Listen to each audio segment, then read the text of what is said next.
જામનગર શહેરમાં 5 કેન્દ્રો ઉપર નીટની પરીક્ષાનું આજરોજ આયોજન કરવામાં આવેલું છે, જેમાં એરફોર્સ, નેવી અને ઇન્ફન્ટ્રી ખાતેના કેન્દ્રીય વિદ્યાલયમાં, તે ઉપરાંત DKV કોલેજ અને આલિયાવાડા જવાહર નવોદય વિદ્યાલય ખાતે આ પરીક્ષામાં 1500થી વધારે વિદ્યાર્થીઓ પરીક્ષા આપવા આજે જઈ રહ્યા છે. તેમના માટે તમામ પ્રકારની ટ્રાન્સપોર્ટેશનની પણ વ્યવસ્થાઓ કરવામાં આવેલી છે. આલિયાવાડા અને વાલસુરા નેવીના સેન્ટર ઉપર જવા માટે ST સ્ટેન્ડથી ST દ્વારા બસોની વ્યવસ્થાઓ ગોઠવવામાં આવેલી છે.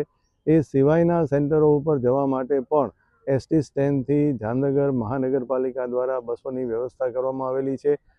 વિદ્યાર્થીઓને સરળતાથી પ્રવેશ મળે તે માટે પણ પૂરતી વ્યવસ્થા તમામ કેન્દ્રો ઉપર કરવામાં આવેલી છે. વિદ્યાર્થીઓ માટે પાણી અને અન્ય વ્યવસ્થાઓ પણ સેન્ટર સુપ્રિન્ટેન્ડન્ટ દ્વારા કરવામાં આવેલી છે.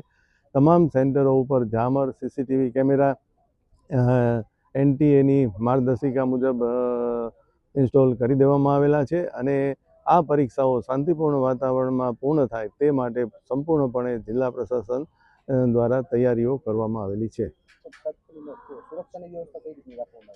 સુરક્ષા માટે દરેક સેન્ટરો ઉપર 2 લેયર ફ્રિસ્કિંગ કરવામાં આવશે.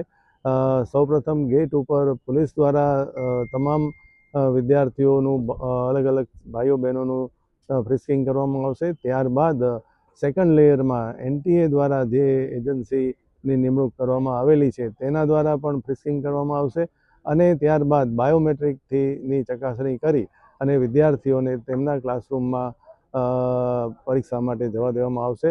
હું આપના દ્વારા તમામ વિદ્યાર્થીઓને મારી હૃદયપૂર્વકની શુભકામનાઓ પાઠવું છું.